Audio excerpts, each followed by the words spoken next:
औज़ुबिल्लाहिमिनश्शैतानिर्रजीम बिस्मिल्लाहिर्रहमानिर्रहीम इन्नल्लज़ीना आमनू व अमिलुस्सालिहाति कानत लहुम जन्नातुल फिरदौसि नुज़ुला खालिदीन फ़ीहा ला यबगून अन्हा हिवला कुल्लौ कानल बहरु मिदादन लिकलिमाति रब्बी लनफ़िदल बहरु क़ब्ल अन तनफ़द कलिमातु रब्बी वलौ जि'ना बिमिस्लिही मददा। ये सूरह अल-कहफ़ की आखिरी रुकू की आयत हैं। गोया इस सूरह का खुलासा बयान किया जा रहा है और ऐसा लगता है कि पूरे कुरान का यही खुलासा है, पूरे दीन का यही खुलासा है कि ये इंसान हूँ या जिन हूँ, ये इम्तहान में डाले गए हैं और ये दुनिया की ज़िंदगी इम्तहान की ज़िंदगी है और इम्तहान के बाद उसका नतीजा निकलना है और कामयाब होने वाले ऐसे कामयाब होंगे कि फिर कभी नाकामी का कोई तसव्वुर उनके लिए नहीं, और नाकाम होने वाले ऐसे नाकाम होंगे कि फिर कभी दोबारा उठ ना सकेंगे। वो क़यामत का दिन आएगा, वो क़यामत की घड़ी है, वो वाक़या है, वो उठाने वाली भी है और गिराने वाली भी है। कुछ लोगों को वो उठाएगी, उनकी इज्जत बढ़ाएगी, उनका मर्तबा और मकाम दुनिया पहचानेगी, और कुछ लोगों को गिराया जाएगा, चाहे दुनिया में वो बड़े बादशाह, बड़े दौलत वाले या बड़े मनसब के ऊपर रहे हों, दुनिया उनको सलाम करती हो, सल्यूट करती हो, लेकिन उस दिन वो ऐसे गिरेंगे कि फिर दोबारा कभी नहीं उठ सकेंगे। तो ये इतना संजीदा मसला है, बताइए इंसान के लिए इससे बड़ा भी कोई मसला है? इससे बड़ी भी कोई फिक्र है जिसके लिए इंसान परेशान हो? लेकिन इंसानों की अक्सरियत ने इस तरफ तवज्जो नहीं दी है। इन आयात के अंदर अल्लाह ताला ने कामयाब होने वालों का जिक्र किया है और इसका जो उल्ट होगा वो आप खुद समझ जाएं कि वो नाकाम होने वाले। यहाँ बताया कि इन्नल्लज़ीना आमनू व अमिलुस्सालिहाति कानत लहुम जन्नातुल फिरदौसि नुज़ुला, कि जो ईमान लाएं, और ईमान जहाँ आता है वो ईमान खालिस आता है। अगर ईमान के अंदर ज़रा बराबर शिरक है तो वो ईमान नहीं है। जहाँ जिक्र आया है ईमान खालिस का जिक्र आया है, और फिर उसके साथ साथ अमले साले है कि अपने ईमान का सबूत दो, अमले साले करके अपने ईमान का सबूत दो, और ज़ुबान के दावे नहीं चलेंगे। बड़े बड़े मनों क्या टनों के हिसाब से भी अगर आपके दावे हैं, ईमान के नारे हैं, तो उनको कबूल नहीं किया जाएगा जब तक आपका अमल उसकी पुष्ट नहीं न करे। हर जगह वल अस्र इन्नल इंसान लफ़ी खुस्र इल्लल्लज़ीना आमनू व अमिलुस्सालिहात, ईमान के साथ अमले साले है। उस ईमान को मजबूत करने के लिए, उसका सबूत देने के लिए बताया कि जो ये कर दिखाएं, तो फरमाया इनका भी वक्त आएगा, आखिरी सांस आएगी, ये दुनिया का इम्तहान जब ख़त्म हो जाएगा, इनको खुशखबरियाँ सुनाने के लिए फ़रिश्ते आएंगे, जुलूस के जुलूस लेके आएंगे, और यहाँ से इनको खुशखबरियाँ सुनाते हुए लेके जाएंगे कि अब किसी किस्म का कोई गम और परेशानी ना गुज़श्ता और ना आइंदा का, अब चलो उन जन्नतों की तरफ। गोया ज़िंदगी का ये आखिरी सांस, ये एक मोड़ है, इसके आगे मंजिल है, और वहाँ से इसकी ऐश और खुशियाँ शुरू होंगी, और जब तक क़यामत कायम नहीं हो। और फिर क़यामत वाले दिन भी इनको इज़्ज़त दी जाएगी मैदान महशर में, जो इस रास्ते में आए हैं और इस रास्ते में आगे बढ़े हैं और अल्लाह के दीन को गालिब करने के लिए उन्होंने जंगें लड़ी हैं, ज़ख्मी हुए हैं, शहीद हुए हैं, कत्ल किए उन्होंने काफिरों मुशरिकों को, और कत्ल हुए भी हैं। तो इनका जो खून दुनिया में निकला है मैदान महशर में, उस खून से मैदान महशर खुशबू से हर तरफ फैल जाएगी, खुशबू महक उठेगा। तो ये सारी की सारी इज़्ज़त अल्लाह ताला ने ईमानदारों के लिए रखी है। और जन्नत का मामला ऐसा है कि उसके ख्याल से, तसव्वुर से ही दिल खुश हो जाता है, तमाम परेशानियां ख़त्म हो जाती हैं। एक छोटी सी हदीस इस सिलसिले में आपको सुनाऊं, जिसने मेरा दिल खुश कर दिया था। अपने भाइयों के लिए वो बात बयान कर रहा हूँ कि नबी सल्लल्लाहु अलैहि वसल्लम ने फरमाया कि जब जन्नत वाले जन्नत में जाएंगे और अल्लाह ताला अपने मोमिन बंदों से पूछेगा, मेरे बंदो तुम खुश हो, तुम खुश हो? तो मोमिन कहेंगे, ए हमारे रब, हम क्यों ना खुश हों कि आपने हमें वो कुछ दिया है जो अपनी मखलूक में से किसी को नहीं दिया। आप गौर करें इस एक फिक्रे के ऊपर। अल्लाह की कितनी मखलूक है। यहाँ दुनिया में अकल हैरान है, लाखों के हिसाब से उसकी जिनसें, और फिर उसके अंदर मज़ीद किस्में हैं और कब से हैं और कब तक रहेंगी। और फिर समुद्रों के अंदर मखलूक, फिर वो जन्नत के अंदर कितनी मखलूक, जिन्नात हैं, फिर उसके बाद फरिश्ते हैं। फरिश्तों की तो कसरत है, कोई अंदाज़ा नहीं लगा सकता है कितनी कसरत के साथ फरिश्ते हैं, वो भी अल्लाह की मखलूक है। लेकिन वो क्या चीज़ होगी अल्लाह ताला अपने मोमिन बंदों को देगा जो अपनी किसी और मखलूक को नहीं दी।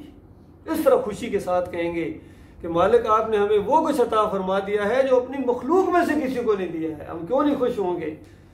तो मालिक फरमाएगा क्या इससे बड़ी चीज़ ना दूँ, इससे ज़्यादा भी ना दूँ तुम्हें, इससे बड़ी चीज़ दे दूँ तुम्हें।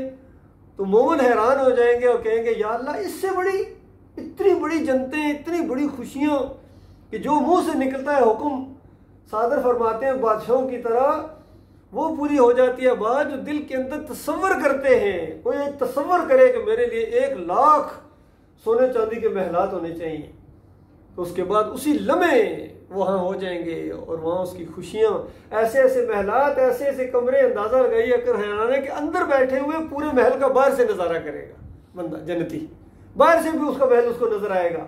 जहाँ जहाँ तक उसके हदे निगाह है उसके अंदर कमरे हैं, सारी चीज़ें ऐश के सामान है, उसको वहाँ से कंट्रोल करेगा, देखेगा, नजर आएगा, उसका दिल खुश होगा। और बाहर अगर कहीं बैठा हुआ है महल के बाहर बागीचों में गया हुआ है तो बाहर से अंदर वाला महल पूरा उसको नजर आएगा। और प्राइवेसी का ये आलम है कि अगर वो कमरे में है तो बाहर से उसको कोई नहीं देख सकेगा। कैसा अंदाज है, कैसी शान है।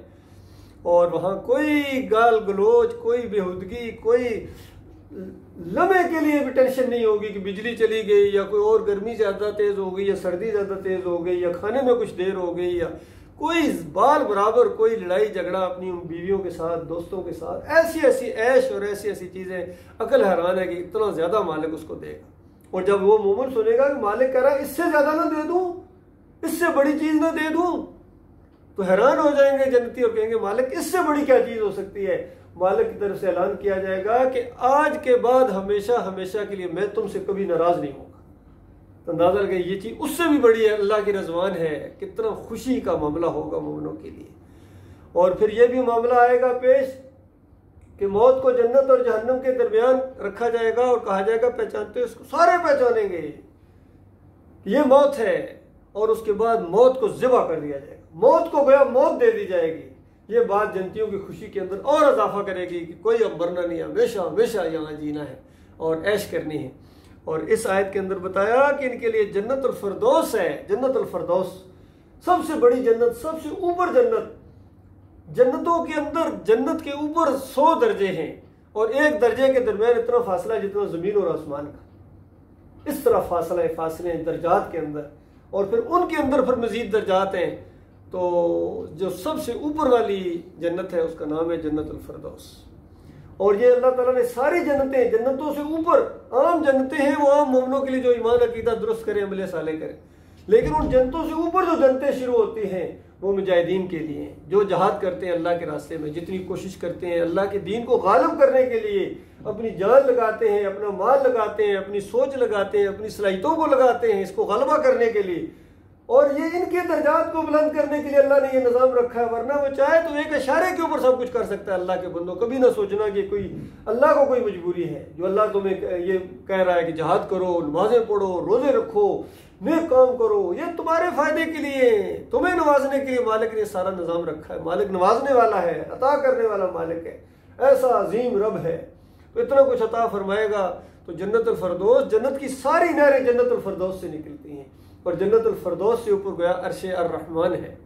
तो इस तरह बताया कि जो इस तरह ईमान लाएं और अमले साले करें, कानत लहुम जन्नतुल फिरदौस नुज़ुला, मेहमान नवाजी के तौर पर अल्लाह की तरफ से जिसका इंतज़ाम किया जाए वो क्या कुछ होगा। फरमाया खालिदीन फीहा, हमेशा हमेशा वहाँ रहेंगे। देखो दुनिया में किसी मुल्क में जाता है, कोई वीज़ा लगता है, ये नेशनलिटी भी अगर वहाँ की मिल जाती है फिर भी फिक्र रहता है कहीं कैंसिल ना हो जाए। धमकी मिलती है कि ये काम किया तो कैंसिल कर देंगे और वीज़ा डिपोर्ट कर देंगे, मकान से निकाल देंगे। अपना ज़ाती मकान भी हो तो खतरा रहता है कहीं गिर ना जाए, कहीं कोई ज़लज़ले की ज़द में ना आ जाए, सैलाब की ज़द में ना आ जाए। और वैसे भी पुराना हो जाता है, कितनी चीज़ें फिर मरम्मत मेंटेनेंस करनी पड़ती है। लेकिन वहाँ ऐसा मामला फरमाया खालिदीन फिया हमेशा रहेंगे, ला यबगून अनहा हिवाला, वहां से निकलने को जी नहीं चाहेगा उनका, ऐसी वहां खुशियां होंगी जो बढ़ती चली जाएंगी। और फरमाया कुल लौ कान अल बहरु मिदादन लिकलिमाति रब्बी, तुम्हें अगर हैरान हो कि इतना कुछ नवाजने वाला मालिक, ऐसा अजीम बादशाह, फरमाया दिल कम न करो, वो तो ऐसा रब है कि अगर ये 7 समुंदर और इतने समुंदर और लेके आ जाओ और जितनी भी ये दरख्त कलमे बन जाएं और सारे के सारे ये समुंदर स्याही बन जाएं, तो उसके बाद सारे ये स्याही खत्म हो जाए, दरख्त खत्म हो जाए, कबल अन तनफद कलिमात रब्बी, और कबल इसके के यानी अल्लाह की बातें जो है वो खत्म हो, तौहीद की बातें, ईमान की बातें, अल्लाह की बातें वो खत्म होने वाली नहीं है। वलौ जिना बिमिस्लिही मददा, इतना ही और ले आओ फिर भी खत्म होने वाली नहीं है। बार बार अगर कहो इतना ही और ले आओ, इतना ही और ले आओ, इतना ही और ले आओ, फिर भी मालिक की बातें खत्म होने वाली नहीं। वो ऐसा अजीम रब है। और उसने क्या इंसान से मांगा, देखो सिर्फ इतनी बात मांगी कि मेरा खाओ मेरे गुण गाओ, बस ये है। उसमें शुक्रगुजारी करो अपने मालिक और खालिक की, थोड़ी करो या ज्यादा करो, ये आपकी अपनी हिम्मत है और अल्लाह की तौफीक है। जितने आगे बढ़ोगे मालिक और आगे बढ़ाएगा आपको। और उसके बाद ये है कि देखना ऐसा ना हो जाए कि किसी और की शुक्रगुजारी ना करना। और अल्लाह के बंदों की भी इसी रुकू के शुरू में ये बात बताई गई है, अफहसिबल्लज़ीना कफरू अन यत्तखिज़ू इबादी मिन दूनी औलिया, कि क्या काफिरों ने गुमान किया है, ये काफिर है, सारे ऐसे लोग काफिर हैं जो इस तरह की सोच रखते हैं, इस तरह गुमान रखते हैं कि अल्लाह के बंदों को, इंसानों को वो दाता कहें, दस्तगीर कहें, मुश्किल कुशा कहें, हाजत रवा कहें, गरीब नवाज कहें, उनके वास्ते वसीले दें, उनके सामने नजर न्याज पेश करें, उनको रुकू और सजदे करें। ये सारी चीजें अल्लाह के बंदों को, इंसानों को ये करना शुरू कर दें, अल्लाह के मुकाबले में उनको खड़ा कर दें, तो फिर ये सोचते हैं कि इसके बाद इनको जन्नत मिलेगी। मालिक फरमाता है मैंने जहन्नम बनाई है ऐसों के लिए, बेईमानों के लिए। और यहाँ बताया गया जो ईमान लाए अल्लाह के ऊपर, अल्लाह के अलावा किसी को दाता ना कहें, अल्लाह के अलावा किसी को दस्तगीर ना कहें, अल्लाह के अलावा किसी की नजर न्याज ना करें, अल्लाह के अलावा किसी को रुकू और सजदा ना करें। ये सारी सफात अल्लाह की, अल्लाह के हुकूक है, अल्लाह के इख्तियारात है। तो ये सब कुछ करें, फिर अमले साले करें अपने मालिक और खालिक को खुश करने के लिए। कोई किसी पर एहसान नहीं है। ईमान भी अगर खालिस किया है, मोमिनों की जमात में दाखिल हुए हो, तो किसी पर एहसान नहीं किया है, बल्कि अल्लाह का आपके ऊपर एहसान हुआ है। जो अल्लाह ने आपको ये राह दिखाई है, ये मोमिनों की जमात दिखाई है, इसके अंदर शामिल होने और फिर उसके बाद इस्तिकामत की तौफीक दी है, ये अल्लाह का एहसान मानो, ये अल्लाह का एहसान मानो। और बार बराबर अगर नजरियात के अंदर तब्दीली आएगी कि मैंने बड़ा तीर मारा है, खत्म होगी कहानी आपकी। हर लम्हे जिंदगी की आखिरी सांस तक ये एहसास कायम रहे कि मेरे मालिक का ये एहसान हुआ, अगर मेरा मालिक ना चाहता तो इस रास्ते में नहीं आ सकता। यह हिदायत का मामला है। बड़े बड़े उलमा, बड़े बड़े पढ़े लिखे लोग, ऊंचे खानदान वाले, दौलत वाले इससे महरूम हैं, जो अल्लाह ताला ने हमें ये नेमत अता फरमाई है, गौर फिक्र करने की तौफीक अता फरमाई है, ईमान खालिस अता फरमाया। ये माहौल, ये तादाद का मामला नहीं है कि कितने हो, ये ईमान खालिस का मामला है, हक और बातिल का मामला है। अल्लाह ताला हक की तौफीक अता फरमाए, इसकी पैरवी की, ये बहुत बड़ी बात होती है। फरमाया इस अंदाज से ये अल्लाह की तारीफ़ें हैं। और बताया गया कुल इनको ये भी बात बता दो, अल्लाह अपने मालिक और खालिक की बात बताने के बाद ये खालिक और मखलूक का फ़र्क समझें। इन्होंने आपस में मिक्स करने की कोशिश की है कि खालिक और मखलूक का फ़र्क ख़त्म कर दिया इन्होंने, तौहीद और शिर्क का फ़र्क ख़त्म कर दिया इन्होंने। तो इनको फ़र्क बताओ। पहले अल्लाह ने अपनी हैसियत बताई और फिर कहा कुल अपने बारे में भी बताओ, कुल इन्नमा अना बशरुन मिस्लुकुम, मैं तुम्हारी तरह इंसान हूँ, जिस तरह इंसान पैदा होते मैं भी उसी तरह पैदा हुआ हूँ, आदम अलैहिस्सलाम की औलाद में से हूँ, माँ बाप का बेटा हूँ। और यूहा इलैया अन्नमा इलाहुकुम इलाहुन वाहिद, मेरी तरफ वही आती है। ये फर्क है, तुम नबी नहीं हो, तुम रसूल नहीं हो, तुम्हारे ऊपर वही नहीं आती है मक्का के लोगों। और नबी अलैहिस्सलाम को कहा गया कि इनको बताओ मेरे ऊपर वही आती है, फरिश्ता आता है या वही के जो भी तरीके हैं। और वही का निचोड़ ये है कि इनको बताओ कि इलाहुकुम इलाहुन वाहिद, ये मसला है कि तुम्हारा इलाह, तुम्हारा माबूद, तुम्हारा दाता, तुम्हारा दस्तगीर, तुम्हारा मुश्किल कुशा, तुम्हारा हाजत रवा एक अल्लाह है। अंबिया को सजदे मत करो, अंबिया के सामने रुकू मत करो, इनकी नजरों न्याज मत करो, इनके दिन ना बनाओ, कोई भी दिन ना बनाए किसी के। ये जो आज हमारे यहाँ शिर्क का ऐसा एक सैलाब है, कहीं 11वीं हो रही है, कहीं 12वीं हो रही है, कहीं 10 मुहर्रम के कुंडे और वहाँ शरबत बांटे जा रहे हैं, चादरें चलाई जा रही हैं मज़ारों के ऊपर, उर्स और मेले, चिमटे, ढोल और ढमक्के, हिंदू अपनी मूर्तियों के सामने लगे हुए, मुसलमान अपने मज़ारों गुंबदों के सामने लगे हुए, सारे लगे हुए कहीं ना कहीं। ये सब कुछ अल्लाह के साथ शरीक ठहराना है, अल्लाह को अकेला नहीं मानना है। ऐसा शिर्क करने वालों का बुरा अंजाम बताया गया है और कहा गया बिल्कुल इनको साफ कह दो कि तुम्हारा इलाह, तुम्हारा माबूद एक अल्लाह है। फमन कान यरजू लिक़ा रब्बिही फलयअमल अमलन सालिहन वला युशरिक बिइबादति रब्बिही अहद। और ये कि जो कोई भी अब जन्नत चाहता है, जिस जन्नत का जिक्र होता है, दिल तो करता है सबका, लेकिन चाहने से क्या होता है? जिसको सही मानों में शौक है जन्नत का, हमेशा हमेशा के वहां रहना चाहता है, उसको बस एक बात करनी चाहिए कि अमले साले तो करे, लेकिन इस चौकन्ने रह के कि देखना कहीं ऐसा ना हो जाए वला युशरिक बिइबादति रब्बिही अहद, अपने रब की इबादत में जर्रा बराबर किसी को शरीक न ठहराए, जर्रा बार बराबर, जरा भी मामूली शिर्क भी नाकाबिले माफी है। इसलिए नबी अलैहि सलाम ने फरमाया मम्माज युशरिक बिल्लाह शैउन दखलन नार, कि जिसकी मौत आई और उसके शैउन बड़ा मामूली शिर्क उसके अंदर रह गया, तो उसके बाद वो समझो कि आग के अंदर चला गया।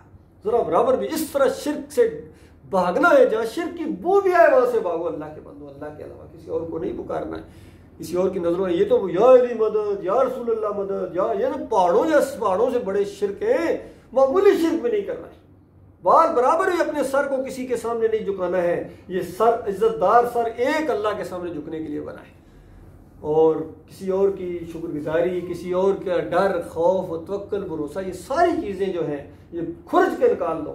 और ख़ासकर जिन्होंने शिर्क किया है, जिनका राज फाश हो गया है, जिनकी किताबें हजार साल पुरानी किताबें हैं, सूफियों की किताबें पढ़ो, अब्दुल कादिर जिलानी की पढ़ो, मुईनुद्दीन चिश्ती की पढ़ो, अली अजमेरी की कश्फुल माजूब पढ़ो, शाह वलीउल्लाह के फलसफे पढ़ो, कोई किताब ले आओ जो शिर्क से खाली हो, अल्लाह के बंदो, खालिस तौहीद उसके अंदर बयान हुई हो।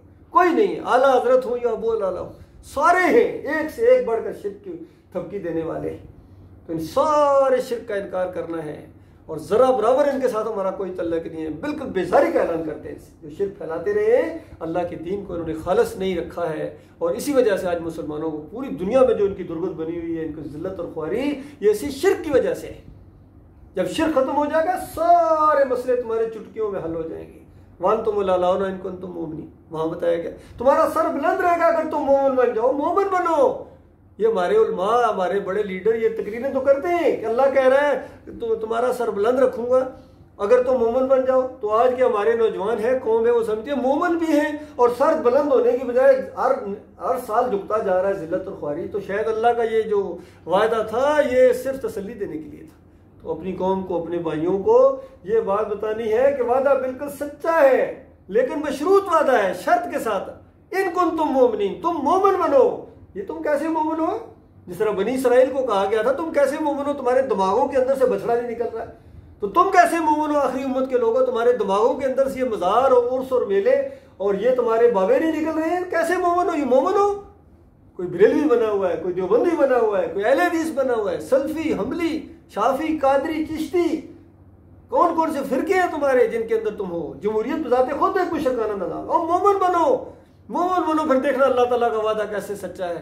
मालिक तुम्हारे ऊपर अपनी रहमतों की बारिश कर देगा। तुम कर्जों को कहते, कर्जे क्या चीज है? मालिक फरमाता है वला अन्ना अलल कुरा आमनु वत्तकू लफत्ताना अलैहिम बरकातिन मिनस समाई वल अर्ज़। अगर ये बस्तियों वाले, ये शहरों देहातों वाले और रहने वाले अगर मुझे अपना मालिक मानते, अकेला मालिक मानते, मेरे साथ किसी को शरीक न करते और मुझसे डर कर जिंदगी बसर करते, लफताना, हम परनाले खोल देते रहमतों और बरकतों के। बताइए अल्लाह का वादा झूठा है? अल्लाह का सच्चा वादा है। सहाबा किराम ने ये अंदाज इख्तियार किया था, तो अल्लाह के वादे पूरे हुए थे या नहीं हुए थे? अल्लाह के वादे आज भी वही अल्लाह है, उसके वादे भी वही। ये कुरान अल्लाह की किताब है, आखिरी किताब है। अल्लाह के बंदो, इसके ऊपर गौर व फिक्र करो और मानोगे अपना भला करोगे, नहीं मानोगे तो याद रखना जहन्नम मुंह खोले तुम्हारा इंतजार करिए। लाखों करोड़ों अरबों खरबों इससे पहले जा चुके हैं उर्स और मेले करने वाले, 11वीं करने वाले, या अली मदद की पुकारें लगाने वाले, या रसूल मदद की पुकारें लगाने वाले, 11वीं बांटने वाले, चादरें चढ़ाने वाले, जमहूरियत के नारे लगाने वाले, बड़े बड़े लीडर आए, बड़े बड़े जो अवाम को नारे लगवाते थे। और उसके बाद जब वहाँ पहुँचोगे तो यही तुम्हारी अवाम है, यही तुम्हारे मरीद हैं, मुक्तदी हैं, यही तुम्हारे जवान है, तुम्हारे ऊपर लानतें भेजेंगे और वापस नहीं आ सकोगे। अल्लाह ताला गौर व फिक्र करने की तौफीक अता फरमाए, मालिक शिर्क से बचाए और ईमान खालिस को अल्लाह ताला हर जगह फैलाए, कुफ्र शिर्क का जनाजा उठे, मालिक हमारी आंखों को ठंडा करेगा।